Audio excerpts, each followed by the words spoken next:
আপোনালোকৰ কাৰণে আৰু এটা নিউ ভিডিঅ' লৈ আহিছোঁ। সেইটো ভিডিঅ' হ'ল যিসকল মানুহৰ জব কাৰ্ড আছে, জব কাৰ্ড থকা সকলো একাউণ্টত কিন্তু জব কাৰ্ডৰ পইচা সোমাই আছে।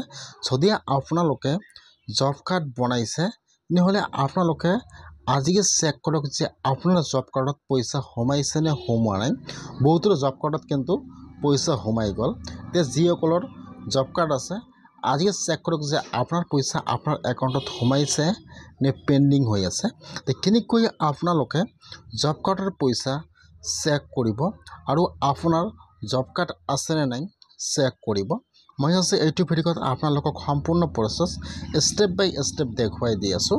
আপোনালোকে জানিবলৈ হ'লে ভিডিঅ'টো সম্পূৰ্ণকৈ চাই ল'ব, স্কিপ নকৰাকৈ। আৰু যদি আপোনালোকে মোৰ চেনেলত নিউ হয়, মোৰ চেনেলটো সাবস্ক্ৰাইব কৰি ৰাখি দিব। কেনেকৈ আপোনালোকে জব কাৰ্ডৰ লিষ্ট আৰু জব কাৰ্ডৰ পইচা চেক কৰিব সম্পূৰ্ণ প্ৰচেছ দেখুৱাই দি আছোঁ, চাই লওক। এতিয়া আপোনালোকে ফাৰ্ষ্ট আপোনাৰ মোবাইলৰ যিকোনো এটা ব্ৰাউজাৰ অপেন কৰি ল'ব। আপোনালোকে ইয়াত লিখিব জব কাৰ্ড। আপোনালোকে জাষ্ট সেইটো লিখি ইয়াত চাৰ্চ কৰি দিব। তলত চাব, তলত কিন্তু ইয়াত বহুতো লিংক আহি যাব এনেকুৱাকৈ। এতিয়া আপোনালোকে অলপমান তলত আহি যাব। আৰু তলত আহি যাব। ইয়াত যেটো 3 নম্বৰ অপশ্যন আহি যাব পঞ্চায়ত। এতিয়া আপোনালোকে সেইটো অপশ্যনৰ ওপৰত ক্লিক কৰিব পঞ্চায়ত। এতিয়া কিন্তু ইয়াত আৰু এটা নিউ পেজ অপেন হৈ যাব এনেকুৱাকৈ। ইয়াত চাব, ইয়াত ফাৰ্ষ্ট দি আছে ডাটা এণ্ট্ৰি, 2 নম্বৰত চাব দিয়া আছে জেনাৰেট ৰিপৰ্টছ। এতিয়া আপোনালোকে জেনাৰেট ৰিপৰ্টৰ ওপৰত ক্লিক কৰিব। এতিয়া কিন্তু আৰু এটা নিউ পেজ অপেন হৈ যাব এনেকুৱাকৈ। এতিয়া ইয়াত আহি যাব ষ্টেট নাম। এতিয়া ইয়াত যেটো আপোনাৰ ষ্টেট নাম হয়, আপোনালোকে আপোনাৰ ষ্টেট নামৰ ওপৰত ক্লিক কৰিব। ষ্টেট নাম মই যেহেতু অসমৰ হয় এইকাৰণে মই ক্লিক কৰিম ইয়াত আসাম। ইয়াত যেটো আপোনাৰ ষ্টেটৰ নাম হয় আপোনালোকে ইয়াত চাই ক্লিক কৰিব ষ্টেট নামৰ ওপৰত। যেতিয়া আপোনালোকে ষ্টেট নামৰ ওপৰত ক্লিক কৰিব, এতিয়া এইটো পেজ অপেন হৈ যাব এনেকুৱাকৈ। ইয়াত অলৰেডি ষ্টেট নাম দিয়া আছে। তলত চাব দিছে ফাইনেন্সিয়েল ইয়াৰ। আপোনালোকে চিলেক্টত ক্লিক কৰিব। ইয়াত ইয়াৰ আহি যাব, আপোনালোকে ইয়াৰ পৰা 24-25 চিলেক্ট কৰি লৈ ল'ব। তাৰপিছত ইয়াত আহি যাব ডিষ্ট্ৰিক্টৰ নাম চিলেক্ট। ইয়াত যেটো আপোনাৰ ডিষ্ট্ৰিক্টৰ নাম আপোনালোকে ইয়াত চাই ডিষ্ট্ৰিক্টৰ নামটো চিলেক্ট কৰি লৈ ল'ব। তাৰপিছত ইয়াত আহি যাব আপোনাৰ ব্লকৰ নাম। ইয়াত যেটো আপোনাৰ ব্লকৰ নাম আপোনালোকে ইয়াত চিলেক্ট কৰি লৈ ল'ব। তাৰপিছত ইয়াত আহি যাব আপোনাৰ পঞ্চায়ত নাম।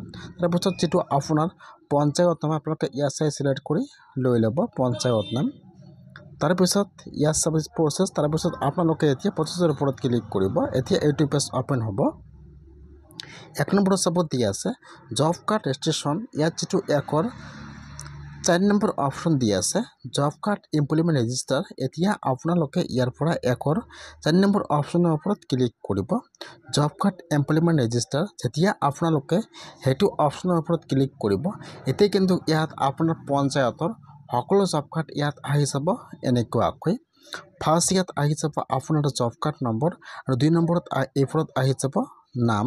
এতিয়া আপোনালোকে ইয়াৰ পৰা আপোনাৰ নামটো চাই ল'ব যে ইয়াত আপোনাৰ নাম কোনটো হয়। ফাৰ্ষ্ট চাব জব কাৰ্ড নম্বৰ দিয়া আছে, 2 নম্বৰত এইফলত নাম দিয়া আছে। এতিয়া আপোনালোকে ইয়াৰ পৰা চাই ল'ব যে ইয়াত আপোনাৰ নাম কোনটো হয়। ইয়াত যেহেতু আপোনাৰ পঞ্চায়তৰ সকলো নাম দিয়া আছে, ইয়াত কিন্তু বহুতো নাম আছে। সেইকাৰণে আপোনালোকে এইফলত চাব দিছ 3 ডট, আপোনালোকে 3 ডটত ক্লিক কৰিব। তাত চাব ইয়াত এটা অপশ্যন দিয়া আছে ফাইন পেজ। এতিয়া আপোনালোকে সেইটো অপশ্যনৰ ওপৰত ক্লিক কৰিব। ইয়াত চাব 3 ডট, আপোনালোকে ফাৰ্ষ্ট 3 ডটত ক্লিক কৰিব। ইয়াত চাব দিয়া আছে ফাইন এণ্ড পেজ। এতিয়া আপোনালোকে সেইটো অপশ্যনত ক্লিক কৰিব। ইয়াত আপোনাৰ নামটো চাৰ্চ কৰিব। ইয়াত কিন্তু আপোনাৰ নামটো আহি যাব এনেকুৱাকৈ। এতিয়া আপোনালোকে চাই ল'ব যে ইয়াত আপোনাৰ নাম কোনটো হয়। ইয়াত যেটো আপোনাৰ নাম হয়, এতিয়া সমানে আপোনালোকে এতিয়া আপোনাৰ জব কাৰ্ডৰ নামৰ ওপৰত জব কাৰ্ডৰ নম্বৰৰ ওপৰত ক্লিক কৰিব আপোনাৰ নামৰ সমানে। যেতিয়া আপোনালোকে জব কাৰ্ডৰ নম্বৰৰ ওপৰত ক্লিক কৰিব, এতিয়া কিন্তু ইয়াত আপোনাৰ জব কাৰ্ডটো অপেন হৈ যাব এনেকুৱাকৈ। ফাৰ্ষ্ট ইয়াত আপোনাৰ জব কাৰ্ডটো আহি যাব এনেকুৱাকৈ। আপোনাৰ নাম ইয়াত আপোনাৰ এড্ৰেছ সকলো আহি যাব।